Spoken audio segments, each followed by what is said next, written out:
Bonjour Mounir Mahjoubi. Bonjour. Vous êtes secrétaire d'État chargé du numérique et candidat à la mairie de Paris? Est-ce qu'il faut vous présenter comme ça?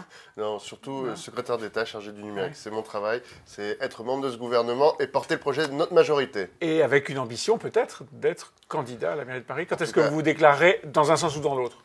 Élu à Paris, oui. Député de Paris et donc très engagé. Aujourd'hui, on a lancé un processus Paris et moi avec plusieurs dizaines de milliers de Parisiens qui ont répondu à nos questions. C'est ça aujourd'hui notre ambition. Avec une décision quand? Vous avez raison de poser la question des candidatures. Les candidatures, pour savoir qui voudra porter cette ambition collective, c'est dans plusieurs mois. Donc pour l'instant, une seule ambition, porter la majorité. Concentré sur votre poste, secrétaire d'État chargé du numérique, auprès de Bercy, oui. Bruno Le Maire et Gérald Darmanin. Vous étiez auparavant auprès du Premier ministre. Qu'est-ce qui a changé dans votre mission? Ce qui a changé, c'est qu'aujourd'hui, je suis auprès des deux ministres qui étaient mes premiers partenaires. C'est-à-dire que sur tout le numérique de l'économie, mon premier partenaire était Bruno Le Maire, et sur le numérique de transformation de l'État, c'était Gérald Darmanin. C'est plus simple d'avoir les mêmes équipes en commun que les avoir côte à côte. Et d'être au même endroit. Donc aujourd'hui, on a le même cabinet tous les trois, et c'est beaucoup plus simple. À quoi est-ce que vous consacrez le maximum de votre temps? À lutter contre les GAFA, c'est-à-dire l'emprise parfois monopolistique de Google, Facebook, Amazon, ou faire en sorte que la fracture numérique soit la plus réduite possible et que tout le monde ait le maximum d'accès au maximum de réseaux? Vous savez, il y a plusieurs priorités. Quand on est ministre, on n'en a pas qu'une.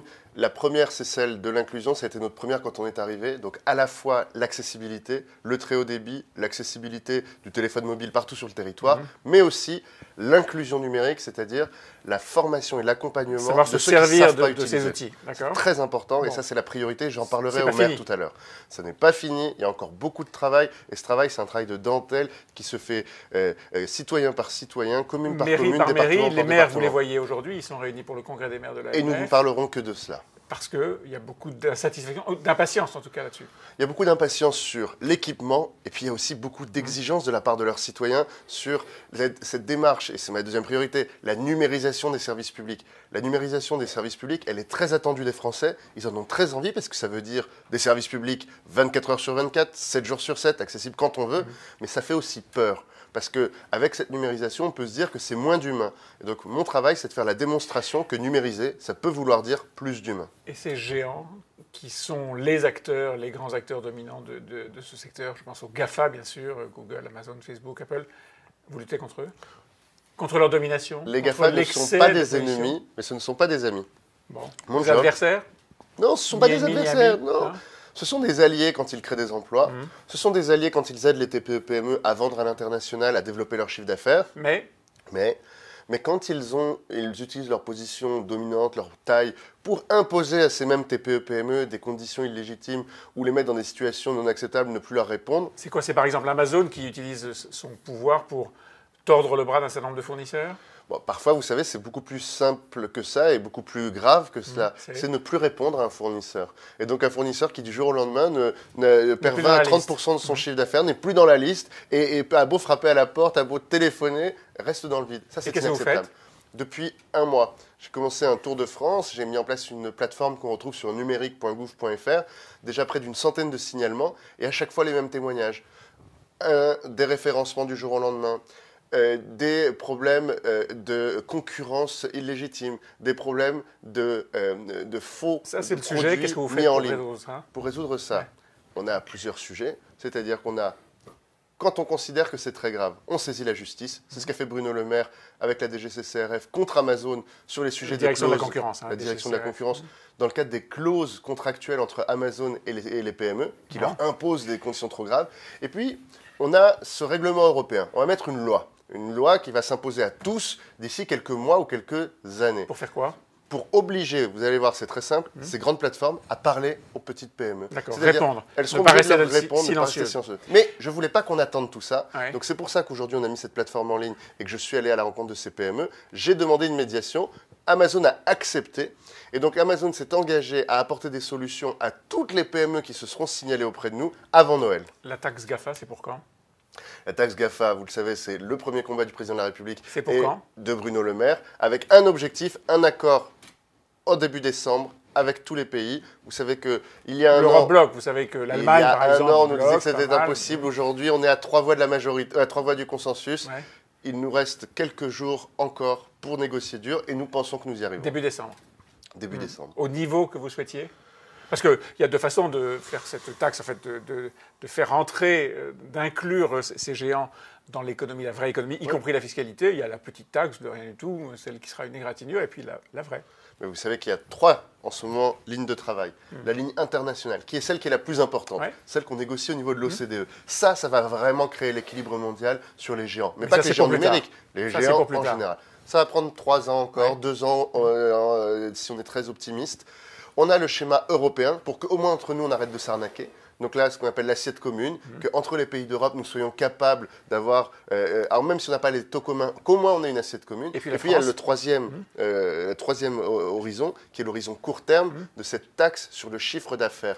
Et c'est la France qui en a été un des grands moteurs. Et cette taxe sur le chiffre d'affaires, elle sera une réalité dès l'année prochaine. Hier soir, à l'Assemblée nationale, une loi a été votée qui réunit à peu près tout le monde contre elle, sauf bien sûr les députés de la majorité. Je pense à la loi Fake News, une loi que Emmanuel Macron avait promise pendant sa campagne électorale et qui est destinée à réprimer pendant les campagnes électorales, encore une fois, les manifestations, allégations de nature à tromper. Enfin bon, il y a une définition qui est assez technique, un peu alambiquée.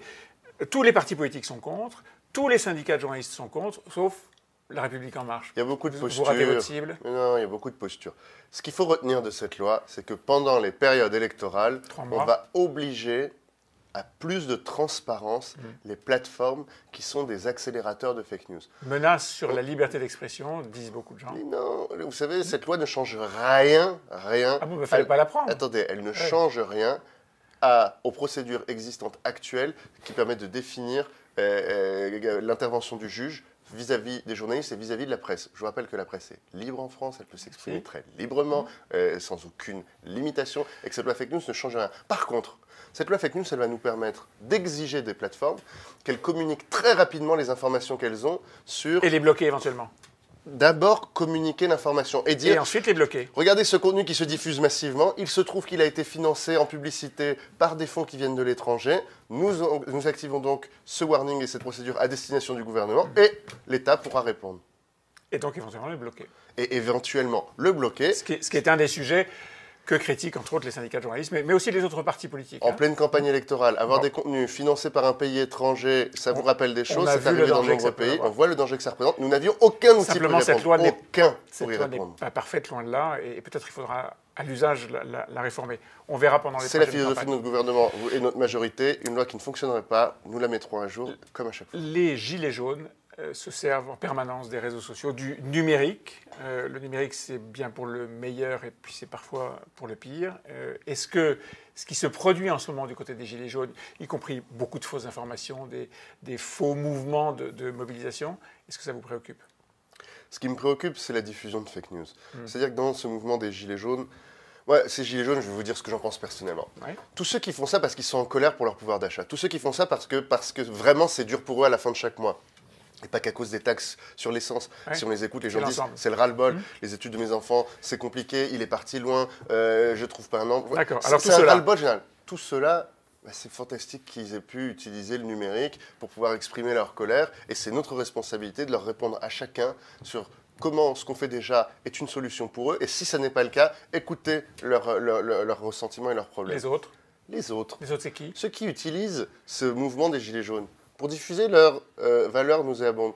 Les racistes, les homophobes, tous ceux qu'on a vus, alors qu'ils sont une minorité, mais qui sont très visibles et qui sont très dangereux pour le mouvement, parce qu'ils diffusent quelque chose de très dangereux. Tous ceux qui ont utilisé la violence contre les automobilistes, ceux qui ont cassé les bagnoles, ceux qui ont empêché certains véhicules d'urgence d'avancer à la bonne vitesse, tout cela, je trouve ça illégitime.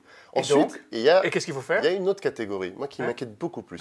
Hier, j'écoutais Cyril Hanouna dans Touche pas à mon poste. Il a invité plusieurs gilets jaunes, dont un qui a passé toute l'émission à dire en permanence des mensonges, des véritables fake news, dénonçant un complot d'État contre les Gilets jaunes, un complot d'État contre la démocratie, expliquant qu'il y avait une coalition, ramenant à votre question de tout à l'heure, entre l'État, Facebook et Twitter, qu'on serait dans une censure permanente. Et il n'a pas été contredit?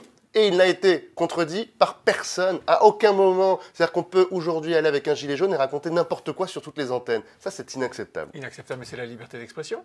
Mais la liberté d'expression, vous savez, monsieur, quand elle participe à créer des complots qui n'existent pas, à mettre tout le monde et ce qui est fantastique. C'est compliqué les fake news quand même. Hein. Le complot et les fake news, c'est formidable. Ouais. C'est encore plus excitant que la vérité. Ça ressemble très fort à la vérité. Ça a tous les ingrédients de la vérité. Ça passe très bien. On est heureux d'en reparler, de les répéter. Mais vous allez demander un droit de réponse à Cyril Hanouna?